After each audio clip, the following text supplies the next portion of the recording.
It's been a while. We got science tomorrow.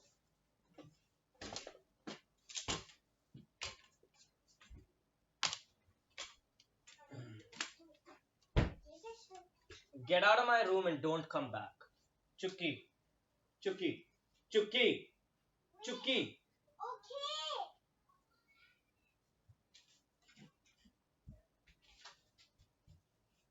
Oh, damn. Shit, dusty yourself.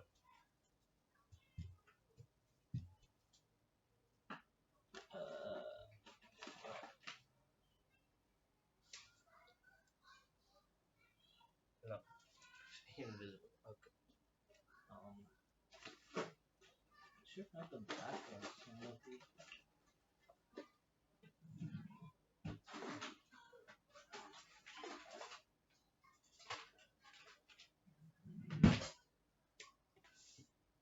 Okay, yeah, that's visible enough.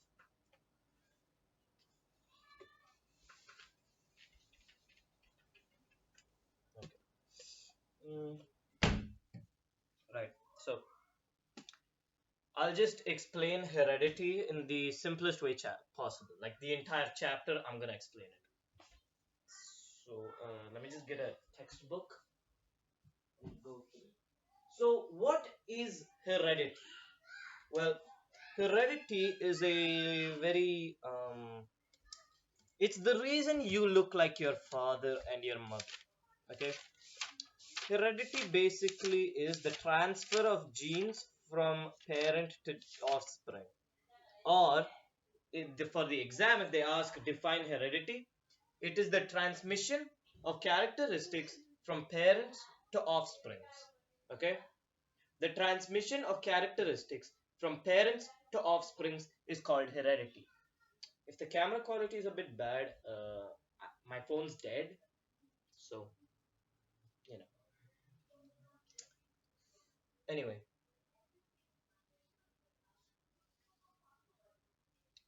so what is an inherited trait?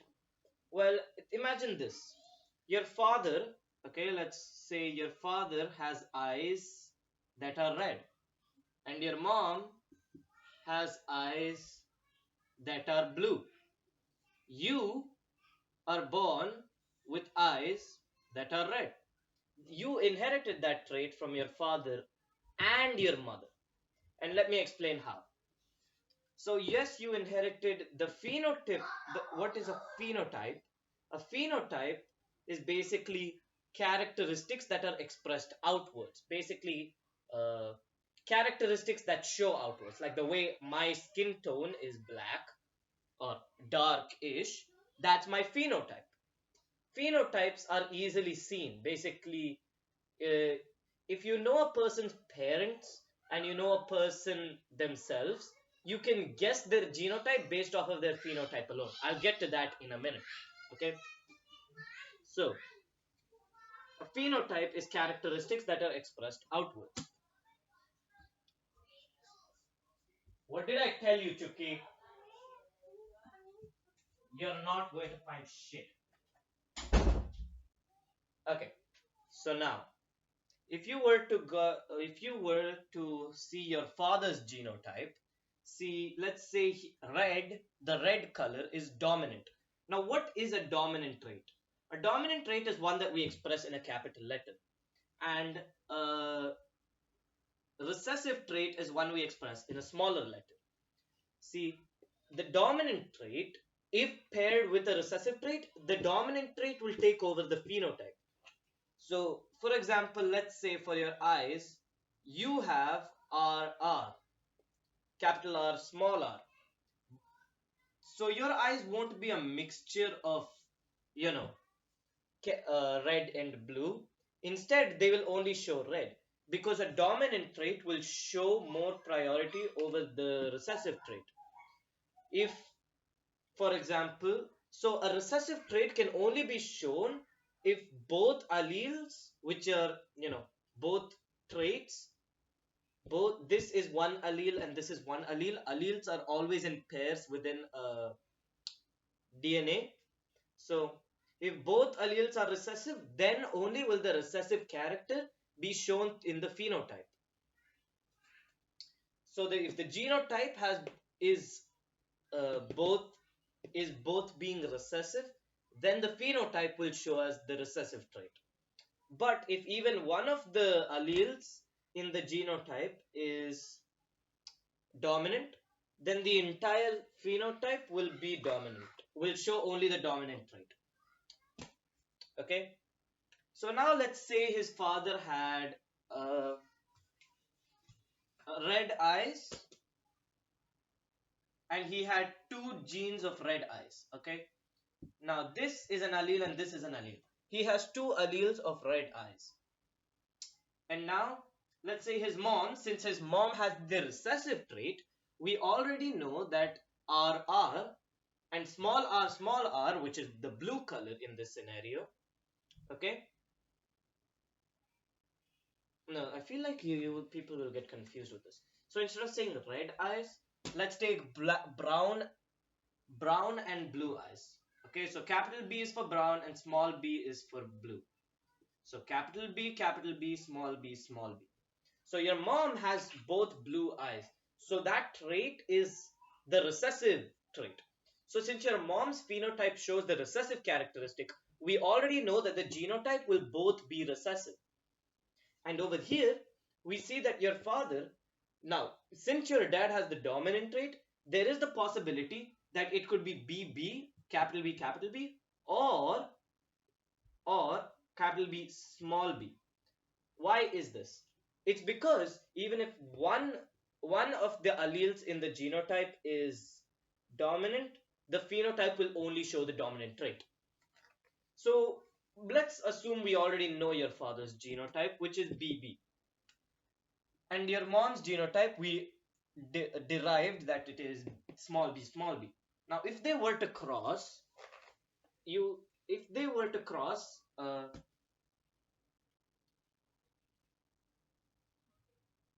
now imagine this. See, during meiosis, in the production of gametes, we learned this in the reproduction chapter. The production of gametes happens through the process of meiosis. Okay, so what meiosis does is, meiosis is the reason that, you know, we have 46 chromosomes. Meiosis splits the 46 chromosomes into we have 23 pairs of chromosomes, or 46 chromosomes in total. So meiosis, what that does is it separates each pair, leaving us with 23 chromosomes and 23 chromosomes in the offsprings, in the final offspring of the meiosis. Okay, so what happens when these chromosomes split is that the pair of alleles which are together also get split. So let's say you have BB and small b, small b. Okay, so these split into four types. Yeah, so in meiosis, you already know it splits into one, right? But then after this, it happens again rapidly in quick succession, and this time only one of the pair will be there.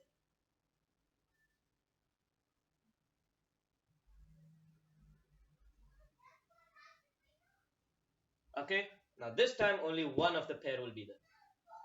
Similarly, this one will result in B and B using this same process. Okay, so now that we have our what do you say? Now that we have our individual alleles, we can arrange them in a table like this: B, B, B, B. So on top, okay, on top will be the father's alleles. It's not necessary that it has to be the father's. The mothers can also be on top, but we're going to put the fathers on top. Okay, so B, B, right? Now, how does this tie into the TT thing? It's essentially the same thing. TT is for the height of the plant, but here we are doing it for the color of the eyes. Okay, here we are doing it for the color of the eyes. So now that we have our table, right? Now that we have our table, we can start crossing them. So B and B, so we put this one down and then we put this one down and then we put this one down and then we put this one down. And as you can see here, we have to take this across as well. See? So what we're gonna do, I'll explain again how we did this. So uh, now imagine, okay, we've split this into boxes, right? So in every box in each letter's row, that letter will occupy space. So what that basically means is that, as you can see, B has two boxes to occupy, right? B has two boxes to occupy.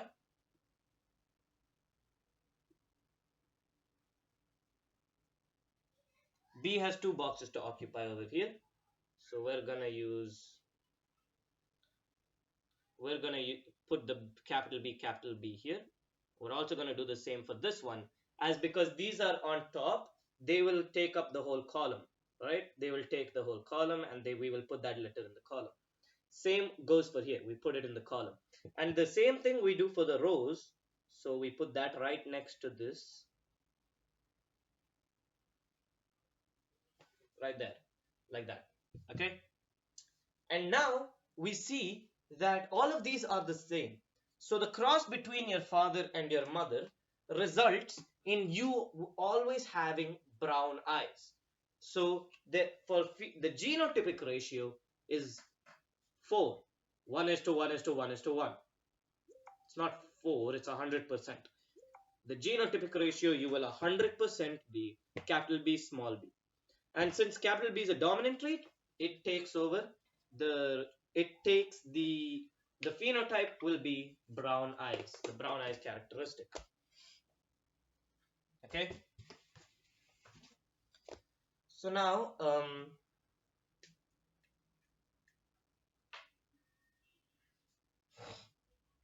we're gonna talk about the different laws that are there. Okay. Uh, so the different laws that are there for these things is, first one, law of segregation. I already covered this.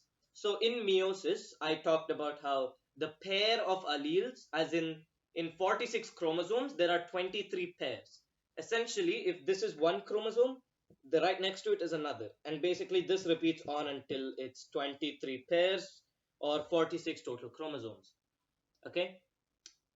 And what the law of segregation is that during gamete formation, the pair of alleles of a character split during meiosis to get a single allele. We already talked about this. I showed you the diagram. This is to maintain the number of chromosomes. Now, what happens when there's too many chromosomes? Well, when there's too many chromosomes, what happens when there's too many chromosomes?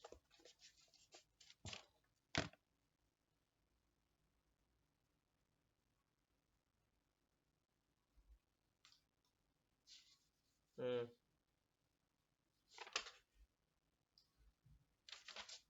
It's there in the reproduction chapter, okay? So,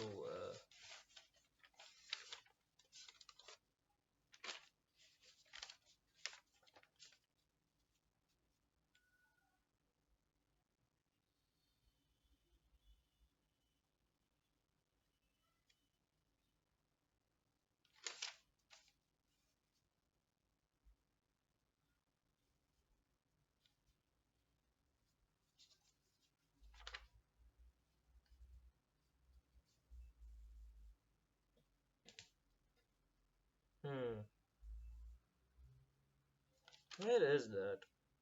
Well, I'll basically explain what happens. So when there's too many chromosomes, you get autism, and not just any kind of autism, death autism. So basically, when there's too many chromosomes, the DNA cannot like keep building new and new things, taking in one characteristic from one parent, one characteristic from another, and then it has to build both of them at the same time. So it'll always be fighting each other, which leads to problems.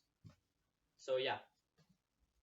Now, you might be wondering how Down syndrome happens or how a person can have extra chromosomes. It's not in the textbook, but it's a little fun fact to know. Basically, during meiosis, the process of splitting the things can go wrong, and one extra can go into one of the product cells, one of the four daughter cells, or one basically.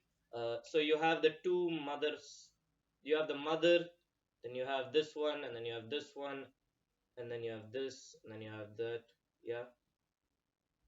So basically, these have pairs of chromosomes, and in this one, you have singular chromosomes, essentially, the split pair of chromosomes, taking one from each pair. But from one of them, during this, one of them could accidentally, you know, lose one of their uh, one of the individual chromosomes, and that chromosome could end up in another one, and this leads to too many chromosomes. And our body doesn't function properly if there's too many chromosomes, because because the cells, they use this information to build the body. So if there's like an extra piece, the body freaks out and becomes autistic. So now we go on to the next one, the law of dominance. In the F1 generation, which is the first generation after the original parent. So if you have original parents, okay, your parents, which are this and this and this cross, this is the original parents, and the F1 generation is the BB babies we talked about. So if these guys had four babies, they would all have BB genotypes, and all would have brown eyes. Okay, so this is the F1 generation. Now, if you were to no wait no that brings more problems. So if you were to find another person, let's say you get lucky in the dating pool and you find another person, and this person also somehow happens to have the same genotype as you.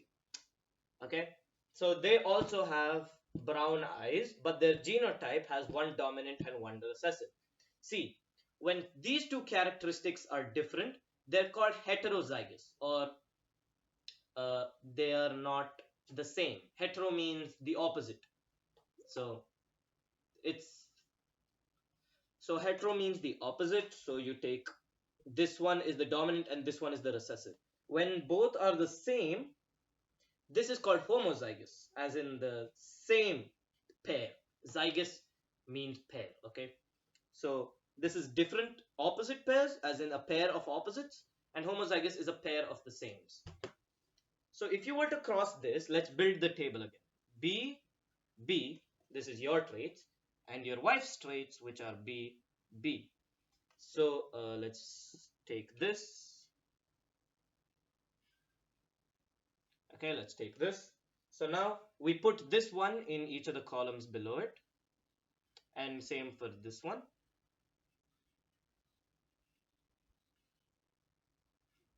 And then we, okay.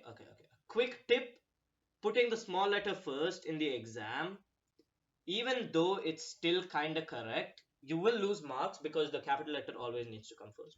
So do the capital letters first, B and B. So now that we have that set, let's do the small letters, B, B, B, B. Now we see that there's variation. In your parents' four children, there was no variation. All of you had, no, there was variation, but no variation among the generation. Okay, so but here there is variation. This is called the F2 generation. Basically, the offspring from the F1 generation, which is you, and another one from the F1 generation, comes here and fornicates. You produce the F2 generation. And now the F2 generation has variations among the generation. And if you were to calculate these variations, you would see that the ratio of brown eye, the phenotypic ratio, as in the outward expressed characteristics, So as we can see, this one has two dominant traits. So the dominant trait will show. This one has the dominant trait, so it will show. This one has the dominant trait, it will show. This one doesn't have the dominant trait, so it won't show. Instead, it will show the recessive trait. So the ratio is 3 is to 1. Okay, yeah. And as for the genotypic ratio, it's 1 is to 2 is to 1, because there's 2 BB, capital B, capital B. There's 1 capital B, capital B. There's 2 capital B, small b's, and there's 1 small b, small b. So if you guys were to have 4 kids, 3 of them would come out having brown eyes. However, only one of them would have a homozygous pair of dominant brown eye characteristics, and two of your children will have brown eyes, but they will also carry the recessive uh, the recessive allele with them, and your last kid will have blue eyes. And if you were to do the math, so there were 2 homozygous and 2 heterozygous, so 1 is to 1, 1 is to 1 split. Okay, 1 is to 1, 50%. You know how it is. 1 is to 1 ratio of the zygous types. So now to the next law, which is dihybrid crosses. Dihybrid crosses are entirely explained in the textbook. So, read that part, okay? It's in page 130 and 131. But now I'll explain how these traits are expressed, because it can get a little confusing. So DNA is the information source for making proteins in the cell. So your cell builds proteins from amino acids which you get by digesting proteins, which think of it this way.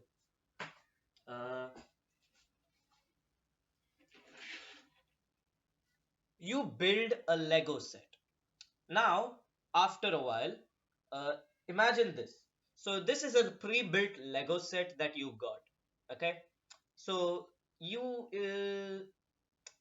take it apart. So you take it out piece for piece for piece. Okay, if you take it out piece for piece, you're left with the bricks.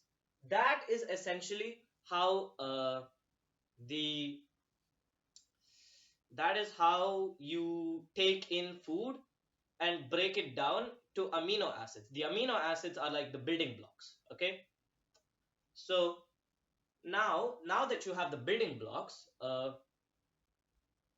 you need the instructions paper to build a new what do you say, a new build. You have a new build and you have the pieces which you salvaged from the old one. So you now need an instructions paper to build a new build from those old pieces. Those old pieces you use to make the new build. The instructions manual plays the role of DNA. It is the instructions to build the things, and the instruction manual split into different pages. Each of these pages teaches you how to build a different part of the build. Now, combining all the parts of the build, you put it all together and you get the build. And you put the build in your room to make your room look cool. Okay? Now, remember that. So, if we were to assign an analogy to each of the parts, so essentially, the first build is the food you eat, specifically the protein in the food you eat. And this protein is broken down, as in taken apart, into the building blocks, which is the amino acids. Okay? And now, using the instruction paper, which plays the role of DNA, because DNA is the blueprint to building a protein, and basically your proteins. Shit, where was I? Oh yeah, since the DNA is the building block of protein, you take the amino acids, and using the DNA as instructions, you build a protein, which is basically the parts of the Lego build on each of the separate pages, which signifies the genes present in the protein. Okay, the different pages are the genes. After that, you put all the parts together to create the final build. You put a bunch of proteins together to make an enzyme. Uh, and these enzymes release hormones in your body. Uh, Essentially, the final build you make using the instructions papers and the old salvaged pieces, the new build you make is the enzyme. The new build is the enzyme. And putting it in your room to make it look cool. The coolness that comes from the build is basically the hormones acting on your body to express the traits. That is the best analogy I can think of. If I said it really bad, I'm going to explain it again. You have an old Lego build, you take apart all the pieces using using your own instruction manual, you put the pieces together to create different parts for a build. From there, you put together the different parts for the build to build the actual like build. I said build 4 times. To build the actual thing, and then you put the thing in your room, and your room just looks cool. That is the same way the proteins present in your food are broken down in your body to take amino acids, which are like the bricks. The bricks are using the instruction manual, which is the DNA, and the different pages of the instruction manual are genes, which are like the instructions for a specific part of the build. So these genes build the proteins, which are the different parts of the build. And then you putting together the different parts for the build, you make the actual build. And taking different proteins and putting them together creates the enzyme. And the enzyme in your body is like the build in your room. And the coolness that the build shows, like the coolness, the way the build makes your room look cool, is the way the enzymes uses hormones to make your to express traits. Express traits. Whew. Okay, now for the dihybrid cross, read the textbook. It has everything on it. I explained as much as I could in the limited amount of time that I had. I swear to God, if the audio stopped working, I'm gonna crash out.